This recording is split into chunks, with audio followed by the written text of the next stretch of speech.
Hey, everybody, what's up? It's Valley here. We're again back at it with another Pitchside Chats. Today, we're going to do something fun. We're going to have a friend kick it with us here on the live here and just talk about what it looks like for us to explore the market and some of her enjoyment. This is Ashna here. She's going to be kicking it with me, also, AKA Pizza Rolls 170 on IG. And so, Ashna, thank you for joining us and kicking it with us today.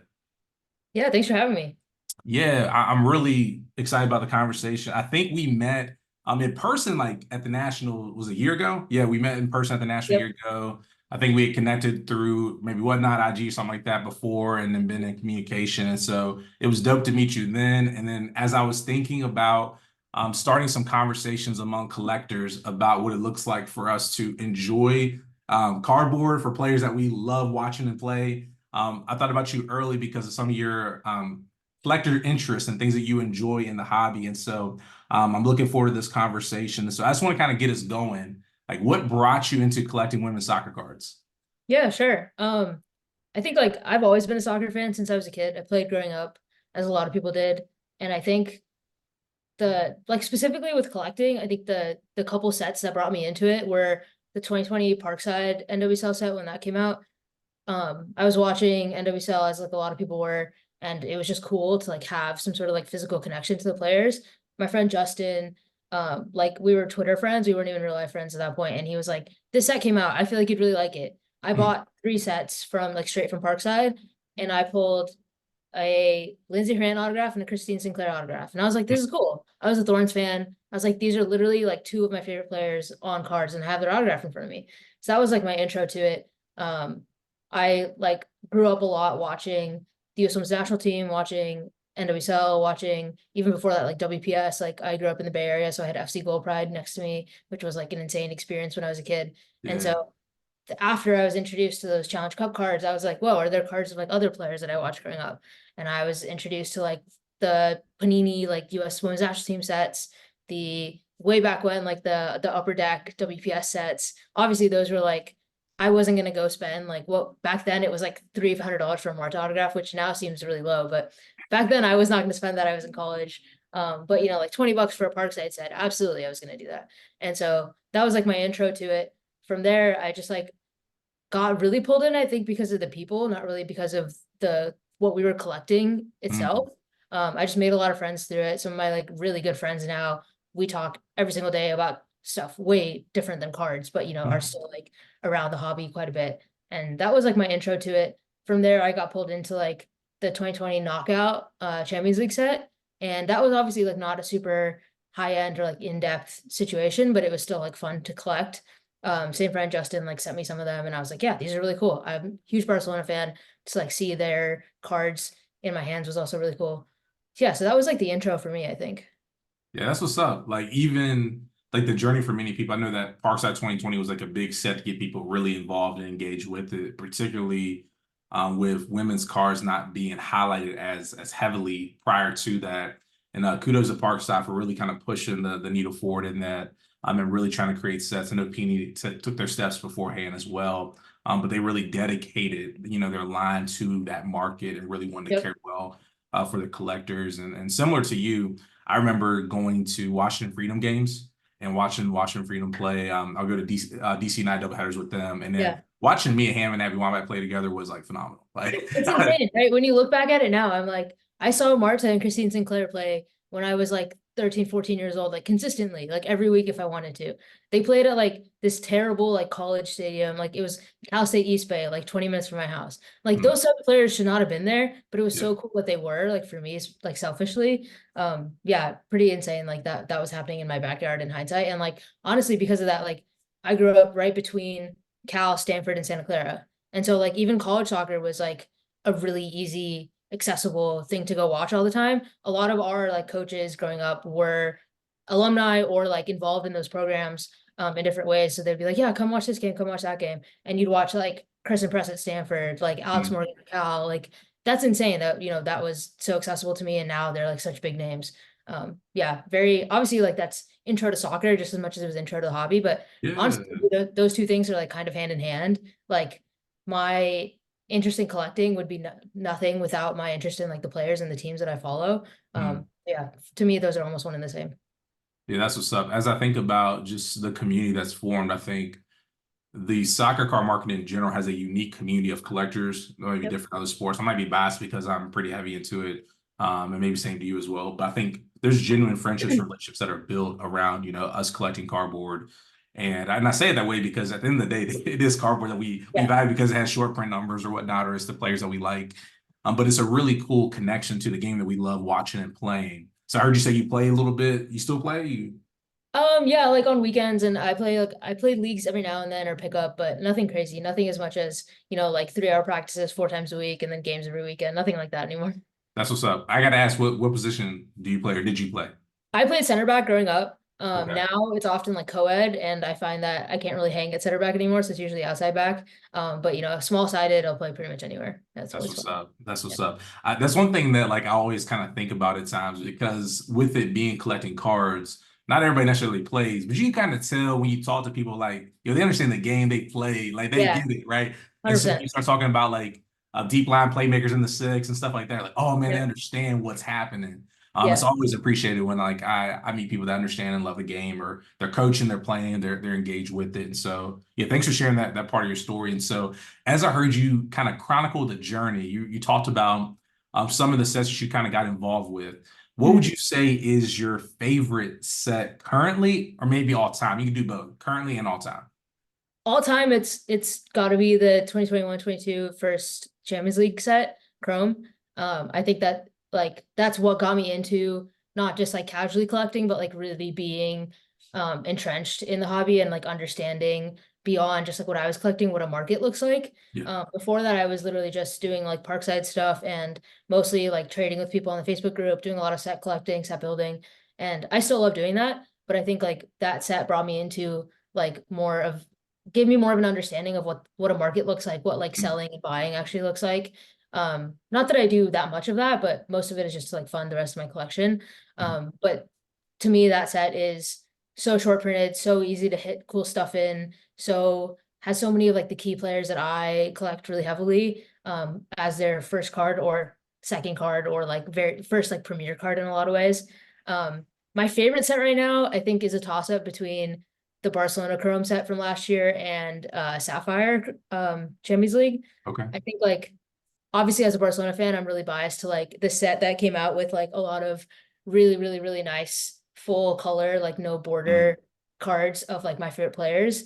But I think the Sapphire set is like a really collectible set for broader fan base. Um, yeah, I think it's kind of a toss up between those. I'd be hard. It's hard for me to like pick a favorite child between those, but um, I'd probably give the edge to Sapphire, just because the like the purples and the reds like look so good on the that set right now. yeah. Yeah, No, I think that's fair. That and I appreciate you sharing that because even if you look at your IG, you can see the chronicling of your story of collecting those cards, definitely. those sets, and that's one of the dope things about the hobbies is you get to see each other enjoying these sets and Yep. picking up cards.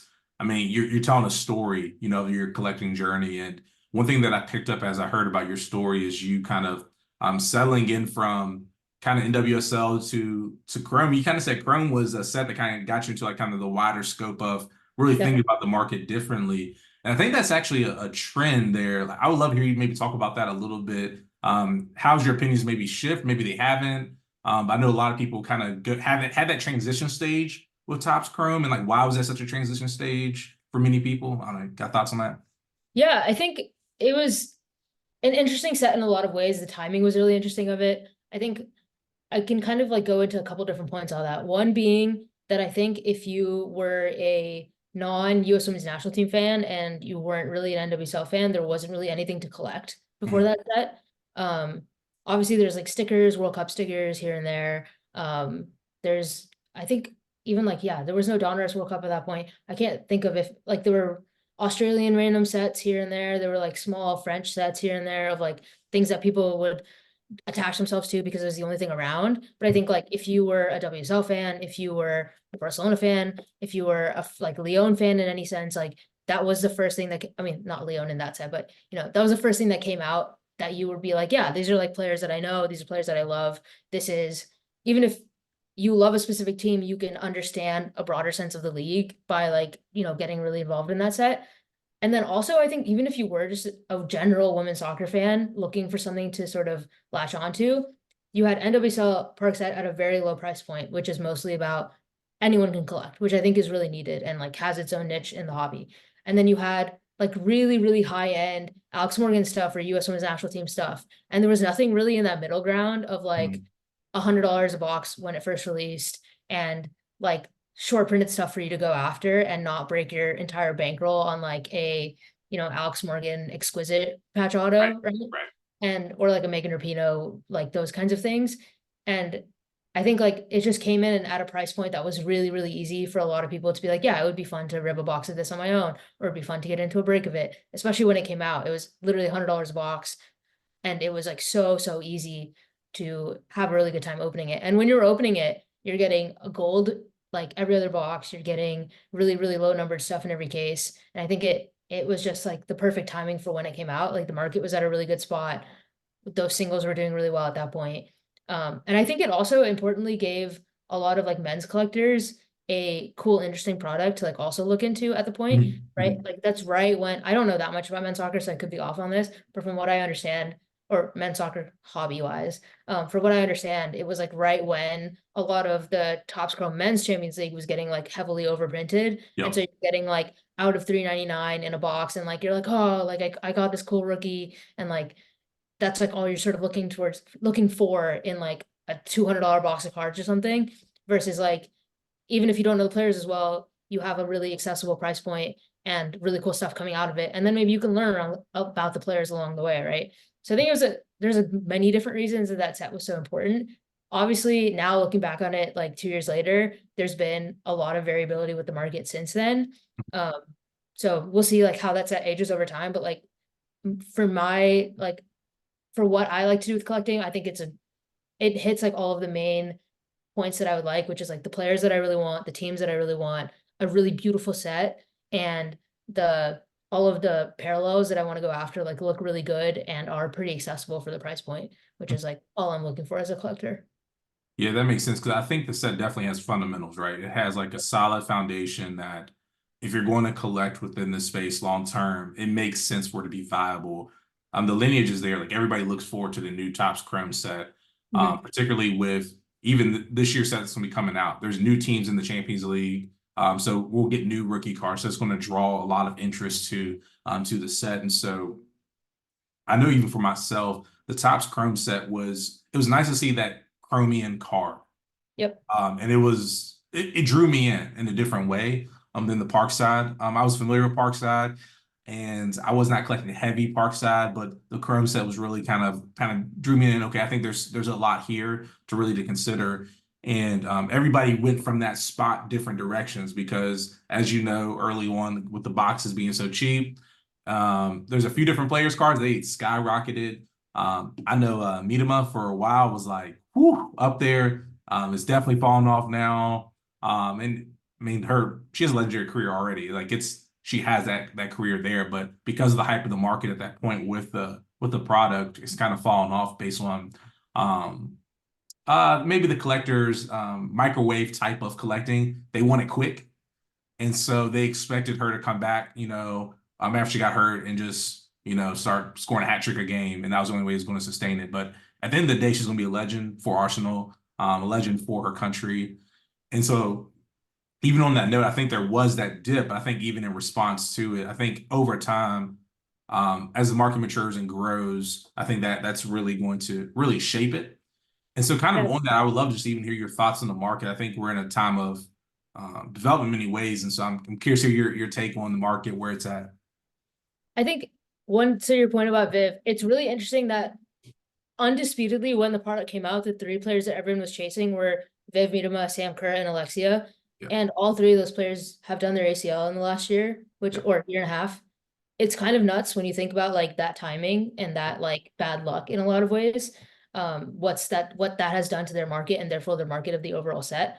Obviously, the hobby market in general has taken a dip throughout that time period, so it's not just because of those three injuries. But I think thoughts on the overall market, I definitely think it's a really, really nice time to be a collector if you have the cash available to buy really key cards of the players that you love. Like I remember as myself as a Barcelona collector, I really wanted an Alexia gold from that set when it was coming out. And I remember there was one sale at a raw Alexia gold for $600. I like remember this really distinctly.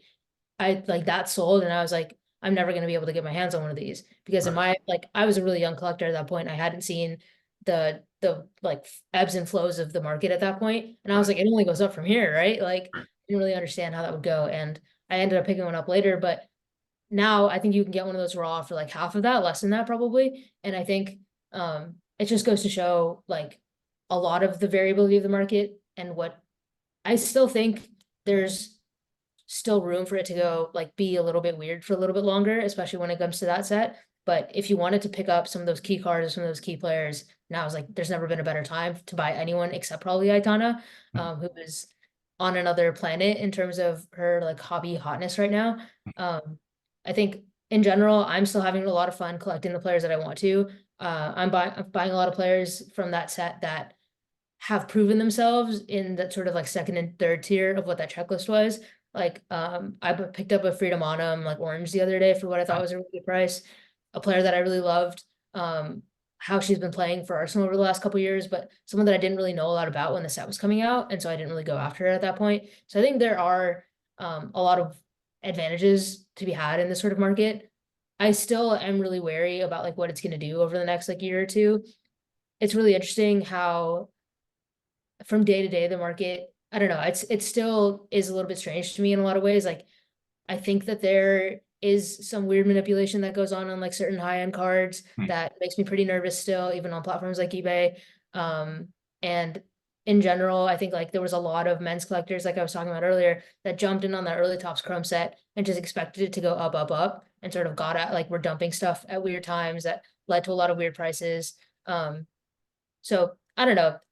I would never like I don't give financial advice. I don't tell anyone what to buy. So I'm not gonna go say like if you buy Yes. Alexia right now, you're like, it's going to the moon or anything like that. But I think like if you're a collector and if you're gonna be happy with the cards no matter at what price you bought them at, and you're just trying to build a sustainable collection, I think there's never been a sort of opportunity like this presented to you before.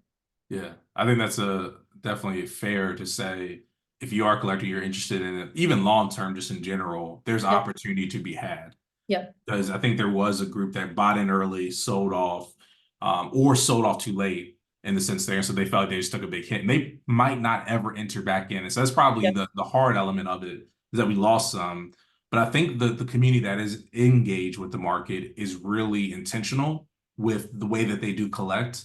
And I think that is what builds a solid base because if it absorbs certain cards, long term, they're not going to keep like appearing. Like there's Yep. certain people that, will buy the Alexia at $200, they'll keep buying those golds and they'll just stow them, right?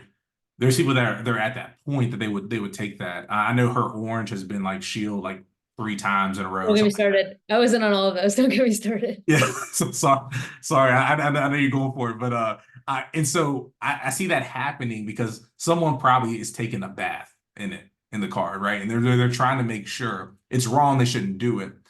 But I do think those cards hopefully it gets into a collector like yourself, your hands, and you're not going to put it back on market.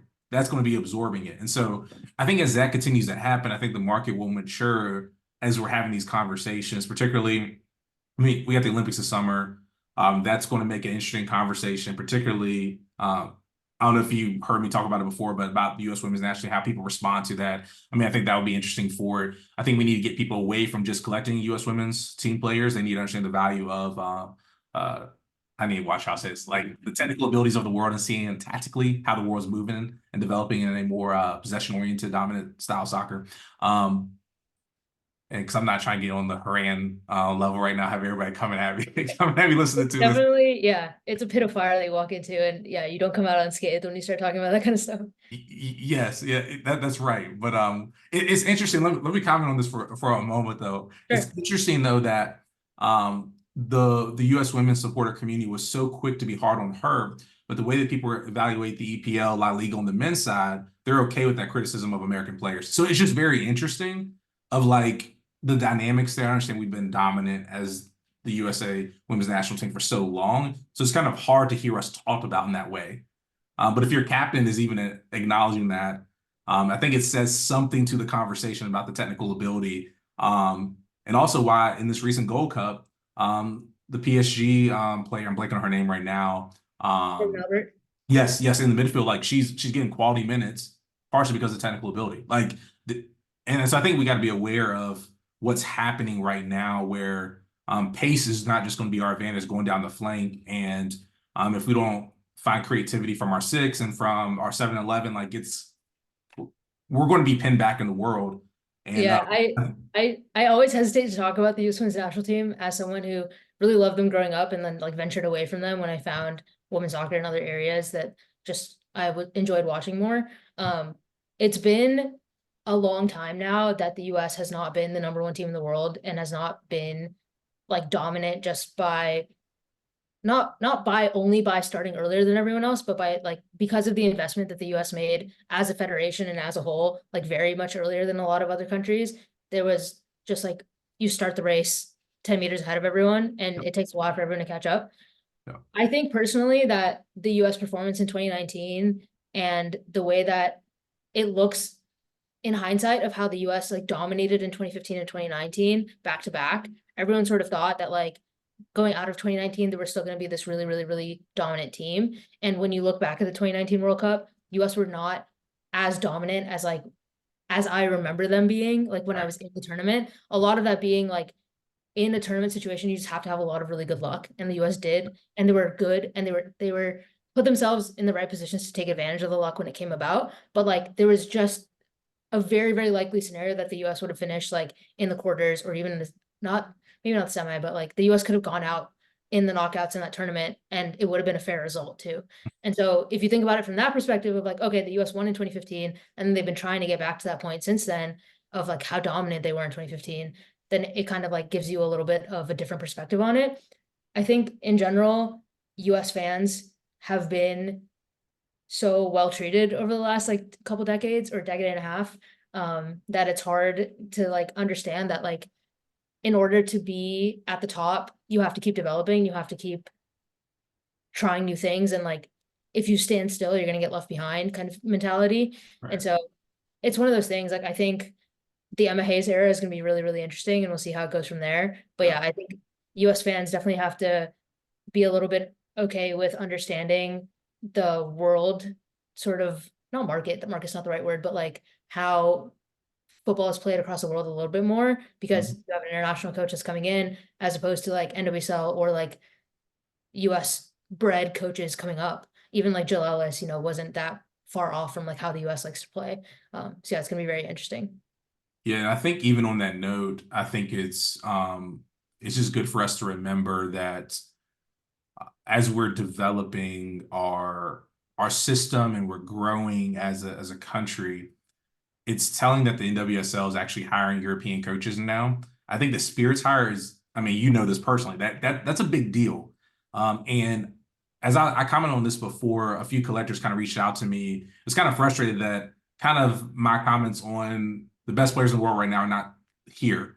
And they're like, how could you say this? Just because we didn't get the result in the World Cup is the reason why they're lower on the list for ESPN. I'm like, no, that's not the case. Like, watch the technical abilities of these players across the world. There's a reason why Spain right now is so dominant, and all their players are in the top 10 right now. And that's saying something to us as viewers of the game, but also just players and fans and things like that, that we need to really consider what it means to be technically gifted and savvy on the field, on and off. I'll say this, I'm hopeful though for the U.S. women's national team. Someone like Jaden Shaw, like her technical ability with her pace, she's dangerous and like in certain tight spaces. And I think players like her, if she's getting more minutes, that's good, you know. Yeah. Uh, I but can totally agree. we I think that the US, for how many people we have here and how much opportunity there is to play soccer from a young age, the US is never not going to have talent. The US is never going to be in a position where they're not one of a handful of favorites for like any major tournament. It's just not like going to be the case for the very far foreseeable future.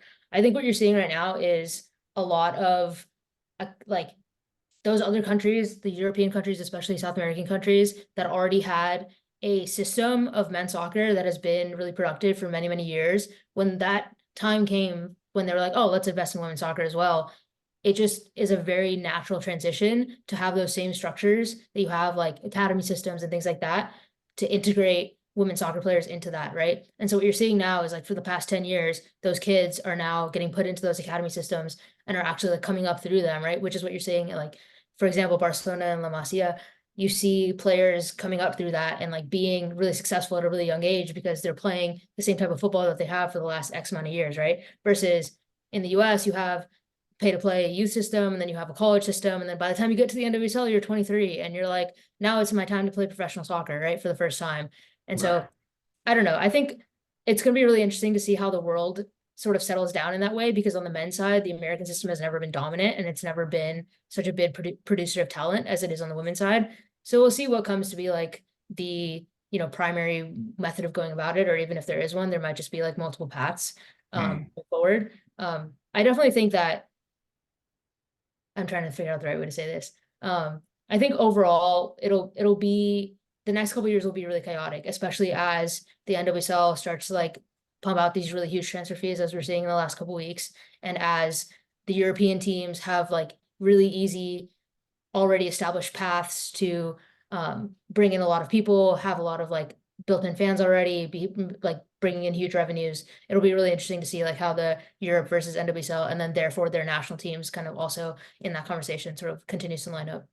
mm. No, I think that is fair. I think with the transfer fees, it shows that there's much more intentionality. I think even the growth of the game here to have stadiums for our teams, Mhm. that's a huge step in the right direction. It'll be interesting to see which league invests the most in each other individually. Like I'm curious to see, can the NWSL hang with the potential pipeline in Europe with the fan base there? Yeah.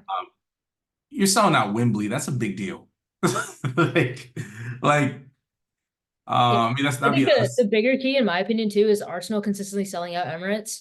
Like that, not just Wembley every international break or every summer. It's the consistency to get fans in every single weekend. Right. I think is pretty insane as like a benchmark that they have set there now. That is right. That's good. So as we having this conversation and you think about Barcelona players, I want to hear like who's your overrated Barcelona player? Who's the underrated one? Like share with me what You're you think. talking hobby wise or just football wise? I mean, both and I'm down for the convo. Sure. I don't think any Barcelona players football wise are overrated. That's Okay. a homer take. I completely understand that. Yeah, Um, yeah. I watch them week in and week out, and I'm just amazed by their ability. I'm trying to like sit in it at the what Barcelona currently are and just enjoy it, Mhm. because as we witnessed with the men's team, like it's not something that you can do for the rest of my life and just like enjoy this kind of success forever. Right. So I'm enjoying it every second of it. Hobby wise, I definitely think that there's a little bit more like room for conversation in that way. I think Okay. Okay. we've talked about this already, but I think Alexia's prices are not underrated at the moment because obviously she's been struggling with injury for quite a while. But I do think people underestimate the long-term impact she's going to have on the sport in general, and how much Mm, when you're in Barcelona, when you're in Spain, like she is the player that has changed a lot of things there, and like the first product of, or the first person to get that sort of mainstream success there, and mm, the person who has like brought women's football in a lot of ways to the forefront of people's minds. Obviously, there were a lot of pioneers from that earlier, but they haven't really been the huge like name in lights kind of players. And Alexia was the first of those, and like always will be the first of those. Um, when it comes to overrated, I don't know. I like go back and forth on this, but I think that Salma Parallelo's prices right now are kind of unsustainable. Hobby wise, I think she's an incredible player. I think she's going to be hovering around the like awards nominations, top tens for a very, very long time. I think she's going to be super successful, goals, assists wise, numbers wise. I think she's going to be really good for a really long time. That's my caveat. okay. My hot take in that sense would be that I just don't know where, what, like her prices have started off so hot since the top Chrome release that I just don't know where they go from here. I don't know what she has to do in order for them to go up. I think that if you're just collecting to collect, that is, always the best thing to do. If you're happy with your cards and no matter what prices you got in on them, that's like the way to do it. But personally, I haven't been able to like justify to myself buying really key cards of hers and then being like, where do they go from here? So yeah, that's kind of So where just I'm at. curious, where do you think that her value should be at? I don't know. I think it's something that I'm still coming to terms with myself of like this whole like rookie prospecting phenomenon. I'm not super experienced with it the way that it happens on the men's side. I think a lot of like a player that comes in has really, really big success right off the top. But I think in general, it's her, she still has a lot of room to grow as a player. She's definitely not in her like final form or close to it right now. Um, yeah, I don't really know. I think that's an interesting conversation to have like further into it. Salma in general, I think is a great player. I really enjoy watching her. I just haven't been able to understand what she's gonna have to do in order for her prices to keep going up, right? Hmm. Top three Ballon d'Or finish, won an Olympics, won a World Cup, etc. Like, what does she have to keep doing in order for her prices to keep going up? Is Yep. it continued success at that level? Is it just winning Champions Leagues? Because I think she can keep doing that. But like, do collectors care about that? They haven't cared Mm. about it as much in the past, right? So is it international success that has to keep happening? I'm not really sure. I don't trust Spain as a federation enough for that to like happen, right? That's fair. Yeah, just a personal opinion.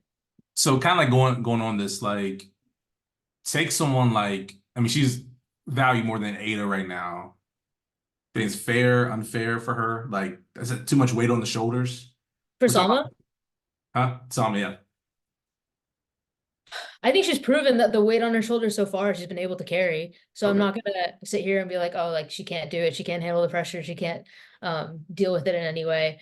I love her as a player. I love watching her week in and week out. It's still pretty clear that she's not uh she can't impact every single game in the way that she wants to. She's what, 2021, like there's no expectation of her to be able to do that yet. I think if it comes to a time where like the way that other players have done so over the way that Aitana right now is like the player that Barcelona can rely on in like the really high pressure moments, the way that Alexia has been the last couple of years. If that is what Salma turns into, if she is like the number one option, if she is when you have like a 0-0 slog fest and like she can produce a goal out of nowhere that like gets you you know, gets you the really important points, gets you the really important knockout wins, then I will like put my hands up and be like, yeah, I totally should have believed in her way Right, more right. earlier on, like hobby wise, right?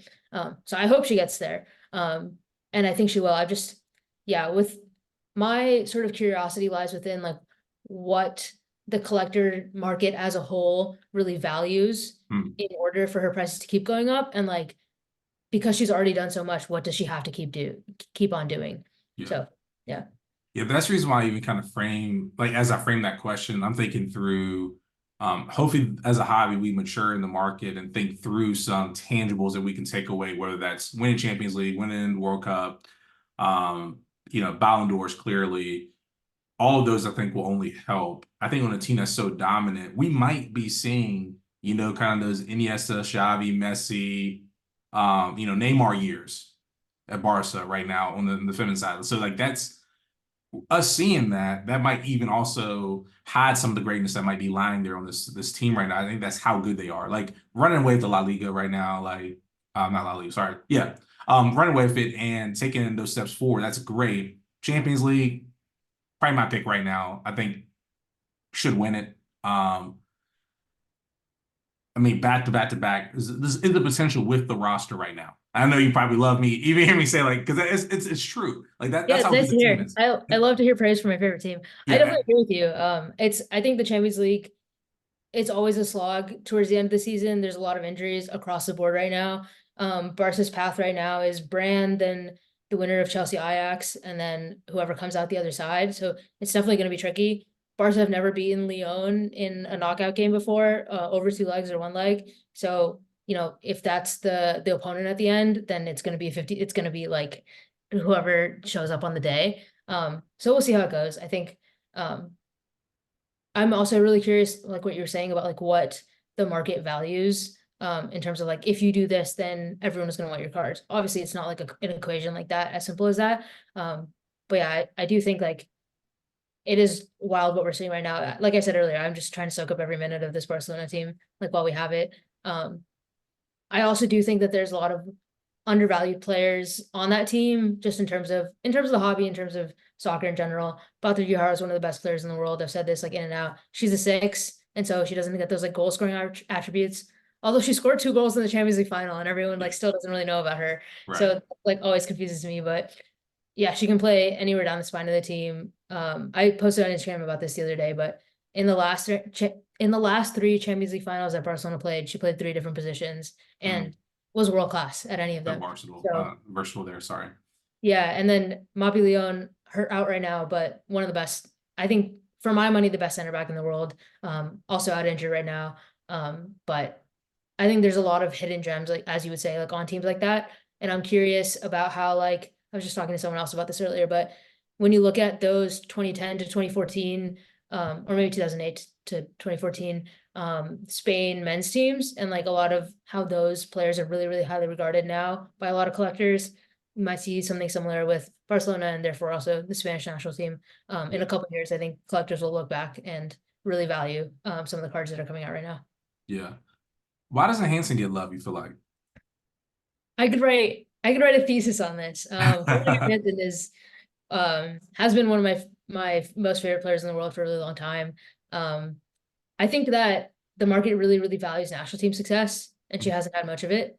Norway has been a really troubled program for a little while. They had Ada Hegerberg obviously like on strike for a while. They had a lot like one of those revolving doors of coaches that just like have no idea what they're doing with the program. Um, she's having her best ever goals and assist season for Barcelona. If this doesn't get her recognition, I don't know what will. But I She's think it's leaving the team, correct? I think so. It Yeah. changes on a day to day, but in assists definitely, in goals probably.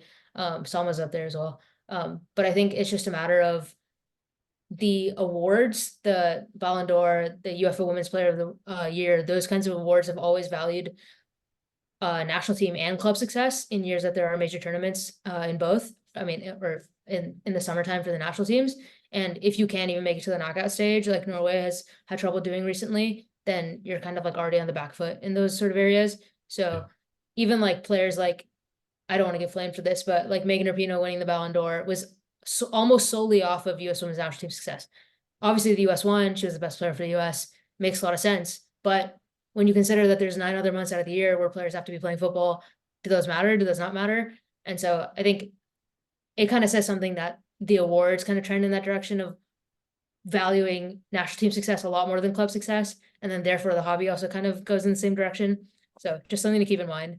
No, I think that's fair. I guess we're for all the smoke here. So like it's gonna be coming. It's gonna be coming Yeah. for sure. I feel pretty confident in my opinions and I've tried to like, be nice about them. So No, you're good. You're good. Like with me, you're straight here. You're straight on this podcast for sure. As I think about that, I would agree generally. One of the factors I've been thinking about um, is it because partially the instability of leagues right now, like historically, that we've lost this kind of club identity? I know we're grown in it state-wise, but also with the formation of these great leagues over in Europe, like I think that might change the narrative, right? Because people aren't used to the identity. And I think you and I maybe had a conversation offline a little bit about that when it comes down to the WPS days and how many collectors actually tie identity of Marta to Pride or vice versa to these clubs. And I think a lot of newer collectors don't. I think that's kind of my opinion on it. They don't have that deep identity to the club. They do just see the international jersey, and I think that's the reason why even some people will value players just for their play for the international team. Like, oh man, they were really good for us, for country, but in the club season they weren't as dominant or whatnot. Or it could be even vice versa. I know some people give Sophia Smith a hard time at times. They feel like she performs better, for the club, but international stage, like she has a lot of space in the NWSL. Her technical abilities are challenged differently, on international level, and so when you have that much hype, it's a whole conversation. We could probably go like very in depth on all of that, and so maybe we can come back to that another time before before yeah, we take definitely too true. much heat. Honestly, you could do a whole hour-long segment on like each of these topics that we're sort of diving into. One thing I'll say is the longer that the leagues go on and the more credibility that they get and the more investment that you see down the pyramid of the leagues, especially outside of the NWSL and within the NWSL as well, the more that every team across the board in the league is investing in their players and their infrastructure, the harder the league is going to be, the more the bar gets raised, and therefore the more people are like, oh, these numbers suddenly seem a lot better than they are, right? Or they seem like they have a lot more weight behind them. And so I hope that club performance gets, you know, the merit that it deserves over the next couple of years. Especially Champions League performance. I think like when you're talking about like Liga F, I understand it's the investment is not the same across the board for sure. But Champions League, if you're winning consistent Champions Leagues, like those early Leon teams, they obviously the state of the world, so the state of world football is a lot different than it was then, but it's still no easy feat to run the Champions League 5, 6, 7 years in a row like they did. So, in my opinion, there's no way that you can't take that into account, but obviously people have. So, That's fair. Kind of going back to the cards that you collect, what is your favorite card in your collection, or maybe favorite recent pickup? We can go both of those. favorite card in my collection. I have a couple with me that I'm like trying to look through. I guess I can. Show them if you would like. Yeah, sure. This is definitely one of them. I don't know if it's my favorite, but it's the one that's coming to mind at the moment. It's a 2011 Marta autograph from Upper Deck MLS, from WPS Mark set. I said this before on this podcast as well, like in the last hour. She's my favorite player. She always has been. She's the one I grew up watching. By 2011, she was on the Western New York Flash, so that's like the color of the card, but she's wearing the FC Gold Pride jersey in it from the 2010 season because that's where the pictures are from. So for the longest time, it was one of those things that I was hoping that I could pick up one day, and the stars aligned last year. I got it from Brian on Rip and Flip Wax on Instagram, I think. And yeah, just one of the favorite things that I own. Marta's like the player that that I grew up like idolizing. So that's pretty much it. That's what's up. Well, I appreciate you sharing that card. That's a great card to have in your collection. Do you have a grail that you're chasing? A grail that I'm chasing. I think there's always a couple grails that I'm chasing. I was able to pick one up kind of recently as well. I can show this one. I've really wanted a Mia Hamm like on card autograph for a really long time. So I was able to pick up this one last year, which is the Nice. UNC kit on card. Paula jersey number 1925, which is pretty sick. I Okay. think grails for me personally would be like low numbered Alexia stuff from first knockout. Like if I could pick up a red at any point, that would be like pretty insane for me to do. I think other than that, there's always stuff that I'm chasing. Nothing is like coming to mind right now for some reason. Really like one of ones of like Barcelona players from the Barca set, from things like that would be nice to pick up over time. But I think grail wise, like when it comes to like players that I've consistently really loved, it's probably a 2010 Marta if I could, and then a low numbered Alexia from like first knockout. Nice. Yeah. Nice. Well, I definitely appreciate you being on. I'm gonna ask one last question before we hop off here. Sure. If you have any hot take that you haven't already stated so far, you can toss it out there. It can be a short statement if you want to, but I just want to kind of hear if you have anything else to add to that. Hot takes. I think Kat Macario is gonna catch the hobby off guard a little bit. I think that a lot of people were gearing up for her to be like the next great US Women's National Team player, and then the hype sort of died down with her recent injuries, obviously. But I think like her move to Chelsea, her sort of legitimizing European football to a lot of Americans, and her, in my opinion, very long and successful career to come with the US Women's National Team is gonna catch people off guard, and I think hopefully help the market, help the American collectors, help like this connection between American and European cards as well. I just think like every moment that I've watched of her, I've been amazed. And I hope that she hits the ceiling that we all know that she has. That's a good take. I'm excited to see what she can do as well. The thing I'm curious about is what rookie card people actually say is the best one for her, since she has I have so. no clue. I have no clue. I've been like tossing and turning over this. I guess, yeah, okay. I can add on to my hot take. My hot take to add on to is that like I don't think her Leon cards are going to age as well as her other rookie cards. Okay. Her being the first like real insane prospect that is in like 20 sets as a women's player is going to be really interesting because she's in like all of the US women's sets, all of the sets that US women were in last year from Panini, and she's also in Topps Chrome, Top Sapphire, like that kind of stuff. It is going to be interesting what people like gravitate towards. My like, I guess my opinion there is that like there isn't really a Leon women's fan base for how much success that they've had to like correlate with. And there isn't really a like really strong Leon collector fan base either. So if I were to gravitate to either one, it would definitely be the US ones like Select, Immaculate, Obsidian. Like those seem pretty easy locks for me, personal opinion wise. Would you count the Upper Deck non-license as the true rookie? I'd count it as a rookie, sure, but it's not something that I would collect personally. Okay, Yeah, okay. she has autographs and that kind of stuff as well, like the Upper Deck Instant and like all of that kind of stuff, right? Um, yeah, I think as if Panini and Topps are putting RC logos on them, then that's what the market is gonna gravitate towards, in my opinion. I don't know if I would call the other things not a rookie because that Upper Deck stuff is like really early first. I think Mhm. licensing like matters quite a bit for US stuff.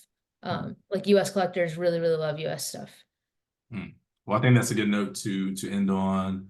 Ashna, really appreciate you being a part of this and joining the conversation. You all, if you want to follow her on IG at Pizza Rolls 170. I know she loved to connect with anyone who has any smoke for those hot takes. Don't bring them I'm my way. sure I'm gonna I'm get just some. kidding. I'm just kidding. I'm grateful we can have some good conversations because the hope with this podcast is that we could have real conversations as we consider the pitch, as we consider the cards that we really enjoy collecting. So I just want to thank everybody for listening today, and I hope everyone enjoyed this podcast. Thank Yeah, you. thanks for having me on. Yeah, thanks for being on.